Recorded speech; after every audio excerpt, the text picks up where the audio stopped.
नमस्कार, मैं चंदन उपाध्याय आप सभी लोगों का बहुत बहुत स्वागत एवं अभिनंदन करता हूं आपके अपने YouTube चैनल साइकोलॉजी वाले गुरुजी में।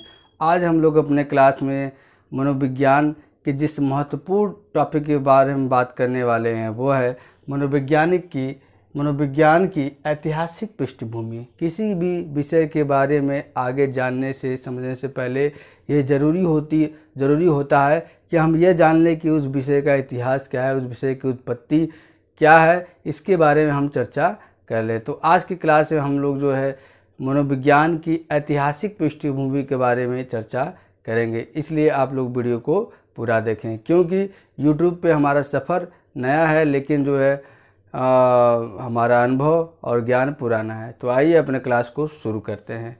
तो देखिए, मनोविज्ञान की ऐतिहासिक पृष्ठभूमि यानी कि मनोविज्ञान का इतिहास। ठीक, मनोविज्ञान का इतिहास क्या है इसके बारे में हम चर्चा करेंगे। तो मनोविज्ञान क्या होता है, जैसा कि आपको हमने पहले ही क्लास में, इससे पहले हम क्लास मनोविज्ञान के बारे में डिटेल ले चुके हैं। उसमें हमने मनोविज्ञान का अर्थ, परिभाषा, उसका स्वरूप और साथ ही साथ उसके विषय क्षेत्र के बारे में चर्चा कर चुके हैं। और आज हम देखेंगे मनोविज्ञान का इतिहास क्या है। फिर भी हम बता देते हैं कि मनोविज्ञान का अगर सामान्य अर्थ आप देखें तो मनोविज्ञान मन का विज्ञान है या मन का अध्ययन करने वाले विज्ञान को हम मनोविज्ञान कहते हैं। हिंदी वाले शब्द के हिसाब से अगर आप हिंदी वाले शब्द पे गौर करेंगे तो मनोविज्ञान मन का अध्ययन करने वाला विज्ञान है। और मनोविज्ञान का अंग्रेजी रूपांतरण क्या है, साइकोलॉजी। और साइकोलॉजी ग्रीक भाषा के दो शब्दों साइके और धन लोगस से मिलकर बना है, जहाँ साइके का अर्थ सोल यानी कि आत्मा तथा लोगस का अर्थ टू स्टडी यानी कि अध्ययन करना होता है। इस प्रकार हम अगर इंग्लिश वाले शब्द साइकोलॉजी को देखें तो हम कह सकते हैं कि मनोविज्ञान आत्मा का अध्ययन करने वाला विज्ञान है। ठीक, लेकिन आज के समय में इस जो परिभाषा है, इसका ये जो अर्थ है, इसका महत्व नहीं रह गया है। मनोविज्ञान की विषय वस्तु आज के परिवेश में आत्मा न होकर बल्कि जीवित प्राणी के व्यवहारों एवं अनुभूतियों का अध्ययन करने वाला विज्ञान हो गया है। ठीक है, प्राणियों के व्यवहार एवं अनुभूतियों का अध्ययन करने वाला विज्ञान है। ठीक, पुराने समय में आप देखें तो मनोविज्ञान आत्मा का अध्ययन करने वाला विज्ञान, इसका ये विषय वस्तु आत्मा था। लेकिन अब मनोविज्ञान का विषय वस्तु क्या है, मनोविज्ञान का विषय वस्तु यह है कि यह प्राणियों के व्यवहारों एवं अनुभूतियों का अध्ययन करता है।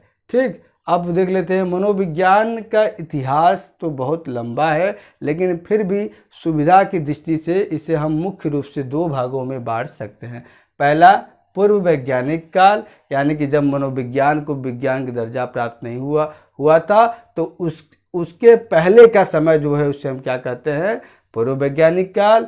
और दूसरा क्या है, वैज्ञानिक काल, यानी कि जब मनोविज्ञान को विज्ञान का दर्जा प्राप्त हो गया तो उसे हम क्या कहते हैं, वैज्ञानिक काल कहते हैं। तो आइए जानते हैं पूर्व वैज्ञानिक काल और वैज्ञानिक काल को अच्छे से समझते हैं कि उसके अंदर क्या क्या और भी कॉन्सेप्ट है और कैसा कैसा विचार दिया गया है। ठीक, तो पूर्व वैज्ञानिक काल का आरंभ कैसे होता है। जो ग्रीक दार्शनिक होते हैं या जो दर्शन शास्त्री होते हैं, वो क्यों दर्शन शास्त्री होते हैं, प्लेटो, अरस्तु, हिप्पोक्रेट्स, सुकरात इत्यादि के विचारों से प्रारंभ होकर 1878 यानी कि जब तक मनोविज्ञान को विज्ञान का दर्जा नहीं प्राप्त हुआ था तब तक का माना जाता है। कहने के ये तात्पर्य है कि जब मनोविज्ञान को विज्ञान का दर्जा नहीं मिला था तो वो दर्शन शास्त्र के एक शाखा के रूप में अध्ययन किया जाता था। ठीक, मनोविज्ञान एक स्वतंत्र विषय के रूप में नहीं पनपा था, वो दर्शन शास्त्र के एक शाखा के रूप में अध्ययन किया जाता था। इसलिए पूर्व वैज्ञानिक काल में विभिन्न प्रकार के जो दार्शनिक हैं उनके ही विचारों का अध्ययन हम मनोविज्ञान में करते हैं। तो आगे देखते हैं, इसे निम्न भागों में बांटकर हम आसानी से समझ सकते हैं। पहला है शारीरिक गठन कारक। शारीरिक गठन कारक क्या मानता है, ये मानता है कि शरीर के जो गठन होते हैं उसका प्रभाव मानव के व्यवहार पे पड़ता है और उसी बात का अध्ययन मनोविज्ञान करता है। इसके मुख्य जो है वो समर्थक हिपोक्रेट्स थे, वो बताएं कि जो है मानव शरीर में 4 प्रकार के द्रव पाए जाते हैं। कौन कौन? पीला पित्त, काला पित्त, खून, श्लेष्मा। इसी के आधार पर क्या है व्यवहारों का निर्धारण होता है, और इसी बात का अध्ययन क्या करता है? मनोविज्ञान करता है। वो बताएं कि जिन व्यक्तियों में पीले पित्त की अधिकता होती है, ऐसा व्यक्ति क्या है? आक्रमणशील और उत्तेजनशील होता है। और जिस व्यक्ति में काले पित्त की अधिकता होती है, ऐसे व्यक्ति क्या होते हैं? शांत होते हैं और गैर मिलनसार होते हैं। और जिस व्यक्ति में खून की अधिकता होती है, ऐसे व्यक्ति वो क्या है? खुश होते हैं और आशावादी प्रवृत्ति के होते हैं। और जिन व्यक्तियों में श्लेष्मा की अधिकता होती है, ऐसे व्यक्ति क्या होते हैं? वो जो है वो थके थके महसूस करते हैं और निराशावादी प्रवृत्ति के होते हैं। ठीक है, तो ये शारीरिक गठन कारक के हिसाब से हमने देखा कि मनोविज्ञान में किस बात का अध्ययन किया जाता था। अब इसी में पूर्व वैज्ञानिक काल में दूसरा है मन शरीर समस्या। पूर्व वैज्ञानिक काल में जो दार्शनिक थे, उन्होंने बताया कि मन और शरीर जो है दोनों दो चीज़ें हैं, दोनों का आपस में संबंध नहीं है। ठीक है, जब बच्चा पैदा होता है तो वो जन्म से ही क्या है? कुछ विचार अपने अंदर लेके आता है, कुछ प्रवृत्तियाँ अपने अंदर लेके आता है। ठीक है, इस मन शरीर में क्या है? डिफरेंस है। लेकिन आगे के मनोवैज्ञानिकों ने कहा कि आगे के दार्शनिकों ने कहा कि ऐसी बात नहीं है, मन शरीर क्या है? दोनों अलग अलग नहीं है, दोनों एक हैं, एक साथ जुड़े हुए हैं। क्योंकि एक पे प्रभाव पड़ेगा तो दूसरे पे भी प्रभाव पड़ेगा। यानी कि आपके शरीर डिस्टर्ब है, आपके शरीर में कोई रोग हुआ है, तो आप मानसिक रूप से भी मन से भी परेशान जरूर होंगे। आप मानसिक रूप से चिंतित है तो उसका जो है प्रभाव क्या आपके व्यवहारों पे भी देखने को जरूर मिलेगा। ठीक, तीसरा क्या है? जन्मजात विचार। प्रसिद्ध दार्शनिक डेकार्ते का ये विचार था कि जो बच्चा होता है, जो मनुष्य होता है, जब जन्म लेता है तो वो जन्म के साथ ही कुछ विचार को भी लेकर आता है। ठीक है, और उसी से आगे आगे जैसे बढ़ता है उसके वो विचार और भी मजबूत होते जाते हैं। लेकिन प्रसिद्ध मनोवैज्ञानिक जो जॉन लॉक थे, जॉन लॉक ने कहा कि नहीं, ये आपकी बात गलत है। जब बच्चा पैदा होता है तो उसका दिमाग क्या है?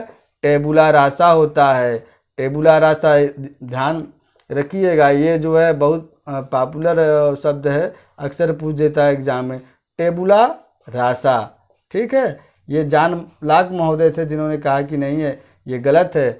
जन्मजात विचार बच्चे लेकर नहीं आते हैं, जब वो पैदा होते थे उनका दिमाग क्या है? टेबुला रासा होता है, यानी कि एक कोरे कागज के समान होता है। और जैसे जैसे वो बड़े होते हैं वैसे वैसे क्या है? उनके अंदर विचार क्या है? पनपते जाते हैं। ये बात हो गई जन्मजात विचार का। चौथा क्या है? मानव स्वभाव। मानव स्वभाव के विषय में मनोवैज्ञानिकों एवं दार्शनिकों में काफ़ी मतभेद है। कुछ मनोवैज्ञानिक कहते हैं कि मानव क्या है? जन्म से ही अच्छे स्वभाव का पैदा होता है। लेकिन प्रसिद्ध मनोवैज्ञानिक स्पेंसर ने कहा कि नहीं, मनुष्य क्या है? जन्म से ही स्वार्थी एवं आक्रमणशील पैदा होता है। पांचवा क्या है? चेतना एवं संवेदी प्रक्रियाएं। चेतना एवं संवेदी प्रक्रियाएं क्या हैं? कि इसमें मनुष्य की चेतन प्रक्रियाओं एवं संवेदनाओं का अध्ययन मनोविज्ञान के अंतर्गत किया जाना चाहिए, और उसका प्रभाव कहीं न कहीं मनुष्य के व्यवहार पे पड़ता है। ठीक, तो ये पूर्व वैज्ञानिक काल में कुछ महत्वपूर्ण बिंदु थे जिनके माध्यम से हमने पूर्व वैज्ञानिक काल के इतिहास को समझा कि विभिन्न दौर में किस किस बात का अध्ययन किया जाता था। ठीक, अब हम वैज्ञानिक काल को देख लेते हैं, यानी कि जब मनोविज्ञान को विज्ञान का दर्जा प्राप्त हुआ तो उसके बाद जो है मनोविज्ञान का इतिहास क्या रहा उसके बारे में हम समझ लेते हैं। तो जैसा कि आप जानते हैं कि मनोविज्ञान को विज्ञान का दर्जा प्रदान करने में सबसे महत्वपूर्ण जिस मनोवैज्ञानिक का योगदान था वह है विलियम उंट महोदय। क्यों योगदान था? क्योंकि उंट महोदय ही एक ऐसे मनोवैज्ञानिक थे जिन्होंने 1879 में जर्मनी के लिपजिग विश्वविद्यालय में, कहाँ? जर्मनी के लिपजिग विश्वविद्यालय में मनोविज्ञान की पहली प्रयोगशाला की स्थापना की और मनोविज्ञान को विज्ञान का दर्जा प्रदान किया तथा मनोविज्ञान को दर्शन शास्त्र से अलग करके एक स्वतंत्र विषय के रूप में अध्ययन किया। वो उंट महोदय ही थे जो क्या है मनोविज्ञान को विज्ञान का दर्जा प्रदान किया। इसलिए इन्हें क्या है प्रयोगात्मक मनोविज्ञान का जनक कहा जाता है। ठीक, उंट महोदय ने मनोविज्ञान को विज्ञान का दर्जा प्रदान किया। ठीक, मनोविज्ञान को एक स्वतंत्र विषय के रूप में अध्ययन कराना प्रारंभ किया और जो पहली प्रयोगशाला थी उसमें संवेदना, चेतना और प्रतिचीकरण कई चीज़ों का उन्होंने अध्ययन प्रारंभ किया। लेकिन मनोविज्ञान को मेन विज्ञान का दर्जा प्रदान करने में, उसको आधुनिक विज्ञान का दर्जा प्रदान करने में जिन मनोवैज्ञानिकों का श्रेय था वो क्या है, वो 20वीं शताब्दी के मनोवैज्ञानिकों का श्रेय था जो अपना संप्रदाय बनाकर, अपना स्कूल बनाकर क्या है मनोविज्ञान का अध्ययन करते थे। कुछ ऐसे ही संप्रदाय या स्कूल क्या है इस प्रकार हैं, इसके बारे में हम जान लेते हैं। सबसे पहला क्या है संरचनावाद। इसके प्रतिपादक कौन है? इसके प्रतिपादक उंट महोदय हैं। ठीक, और उंट महोदय हैं और इस धारणा को आगे किसने बढ़ाया? उनके शिष्य टिचनर रे। इनका मानना है कि मनोविज्ञान में मानव के चेतन अनुभूतियों का अध्ययन किया जाता है, क्योंकि मनुष्य के चेतन अनुभूति में जो होता है वो क्या है व्यक्ति के व्यवहार पर प्रभावित, उस व्यक्ति के व्यवहार को प्रभावित करता है। चेतन अनुभूति क्या होता है? आपके वर्तमान समय में जो आपके दिमाग में चल रहा है, जो आप महसूस कर रहे हैं, उसे चेतन अनुभूति कहा जाता है। इन्होंने कहा कि कोई भी व्यक्ति क्या है 3 तरह से किसी वस्तु का प्रत्यक्षीकरण करता है। पहले उसके अंदर क्या है संवेदना, किसी उद्दीपक को उसने देखा तो क्या है उससे संबंधित संवेदना उसके अंदर आती है। फिर संवेदना के बाद उससे संबंधित भाव आता है, तब जो है जाके प्रतिमा उसकी बनती है। ठीक है, और इन्होंने क्या है अंतर्निरीक्षण विधि का प्रयोग किया। इस सिद्धांत को अस्तित्ववाद भी कहा जाता है, इस सिद्धांत को अंतर्निरीक्षणवाद भी कहा जाता है। ठीक, तो ये संरचनावाद की बात हुई। दूसरा क्या है प्रकार्यवाद। प्रकार्यवाद के प्रतिपादक विलियम जेम्स, जॉन डेवी और वुडवर्थ और जॉन एंजल हार्वे महोदय हैं। ठीक, और इस जो वाद का जन्म हुआ वो संरचनावाद के विरोध के रूप में हुआ। इन्होंने विरोध किया कि नहीं, चेतन अनुभूतियों का अध्ययन मनोविज्ञान नहीं करता है, बल्कि मनोविज्ञान क्या है प्राणी के समायोजन प्रक्रियाओं का अध्ययन करता है। इनका मानना है कि मनोविज्ञान में क्या है प्राणी के पर्यावरण और वातावरण के बीच जो प्रकार्यात्मक संबंध होता है उसका अध्ययन क्या है मनोविज्ञान में किया जाता है। तीसरा है व्यवहारवाद।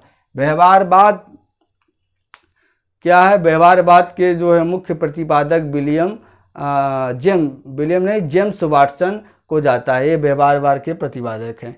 इनका मानना है कि मनोविज्ञान में जब तक आप चेतन अनुभूतियों का अध्ययन करेंगे और जब तक जो है प्रकारात्मक संबंधों का अध्ययन करेंगे तब तक जो है मनोविज्ञान को विज्ञान का दर्जा नहीं मिल पाएगा और न ही वो अधिक वस्तुनिष्ठ हो पाएगा, न ही वो अधिक प्रयोगात्मक हो पाएगा। इसलिए मनोविज्ञान की विषय वस्तु इन्होंने क्या है व्यवहार को बताया और उसकी विधि क्या है इन्होंने अंतर्निरीक्षण को बताया। इन्होंने कहा कि मनोविज्ञान क्या है व्यक्ति के व्यवहारों को अध्ययन करने वाला विज्ञान है। चौथा है हमारा गेस्टाल्ट मनोविज्ञान। गेस्टाल्ट का मतलब होता है समग्र, होल रूप में हम अध्ययन करते हैं, पूरे रूप में, अलग अलग भागों में नहीं। इनके कहने का मतलब है गेस्टाल्ट मनोविज्ञान के जो प्रतिपादक हैं वो मुख्य रूप से वर्दाइमन महोदय हैं। इन्होंने 1912 में गेस्टाल्ट मनोविज्ञान संप्रदाय की स्थापना की और आगे चल के इनके जो शिष्य थे या अन्य सहयोगी थे कोलर तथा कोपका ने इसे आगे बढ़ाया। इनके अनुसार मनोविज्ञान मानसिक क्रियाओं के संगठन का विज्ञान है। इन्होंने कहा कि मनोविज्ञान क्या है व्यक्ति के मनोविज्ञान में क्या अध्ययन किया जाता है? मनोविज्ञान में व्यक्ति के मानसिक क्रियाओं के संगठन का अध्ययन किया जाता है। व्यक्ति जब किसी वस्तु का प्रत्यक्षीकरण करता है तो उसे वो पूरे रूप में करता है, ना कि उसे अलग अलग रूपों में करता है। जैसे हम किसी फूल को देखते हैं तो हम ये नहीं कि उसका पत्ता देख रहे हैं, न पंखुड़ी देख रहे हैं, उसका तना देख रहे हैं, बल्कि हम होल रूप में जब अध्ययन करते हैं तो उसे हम गेस्टाल्ट मनोविज्ञान के अंतर्गत रखते हैं। इनका मुख्य रूप से जो है इनका अध्ययन क्षेत्र प्रत्यक्षीकरण के क्षेत्र में ज़्यादा था। इन्होंने प्रत्यक्षीकरण से संबंधित काफ़ी शोध किए हैं। अगला है हमारा मनोविश्लेषणवाद। ये जो संप्रदाय है ये भी काफ़ी फेमस मनोविज्ञान में हुआ। इसके मुख्य जो है प्रतिपादक या संप्रदाय की स्थापना करने वाले सिगमंड फ्रायड महोदय हैं। इनका मानना है, इन्होंने इस संप्रदाय में चेतन, अर्धचेतन, अचेतन, इड, ईगो, सुपर ईगो और मनोलैंगिक विकास की अवस्थाओं के बारे में बताया। इनका मानना है कि जो है दमित इच्छाएं होती हैं वो दब के क्या है अचेतन मन में चली जाती हैं और जाने के बाद क्या है वो व्यक्ति के व्यवहार को प्रभावित करती है। और इन्होंने इसको समाधान करने के लिए क्या है 2 विधि बताया, एक मुक्त साहचर्य विधि और एक कौन सी विधि बताया इन्होंने, एक मुक्त साहचर्य विधि बताया जिसे हम क्या कहते हैं फ्री एसोसिएशन कहते हैं, और एक इन्होंने बताया स्वप्न विश्लेषण, ड्रीम एनालिसिस। ठीक, तो ये मनोविश्लेषण बाद में अध्ययन किया जाता था। ठीक, इन्होंने ये भी बताया कि मनोलैंगिक विकास की 5 अवस्थाएं होती हैं। हर अवस्थाओं का एक अपना कामुकता क्षेत्र होता है। अगर उस कामुकता क्षेत्र की पूर्ति उस अवस्था में नहीं होती है तो आगे चल के मनुष्य में क्या है मानसिक विकृति आने का संभावना होता है। ठीक है, तो आज अपने क्लास में हमने बात किया मनोविज्ञान की ऐतिहासिक पृष्ठभूमि। ये जो सिलेबस के हिसाब से ये जो हम टॉपिक पढ़ाया जा रहा है वो बीए फर्स्ट सेमेस्टर के सिलेबस के हिसाब से पढ़ाया जा रहा है। ठीक है, इसमें पहला टॉपिक है मनोवैज्ञानिक की ऐतिहासिक पृष्ठभूमि। इसके बारे में हमने आज समझा। आगे क्लास में हम मनोविज्ञान के स्वरूप एवं विषय क्षेत्र के बारे में समझेंगे कि मनोविज्ञान वास्तव में विज्ञान है या कला है, इसके बारे में हम जानेंगे। तो आज की क्लास में इतना ही, मिलते हैं अपने अगले क्लास में। तब तक के लिए आपका बहुत बहुत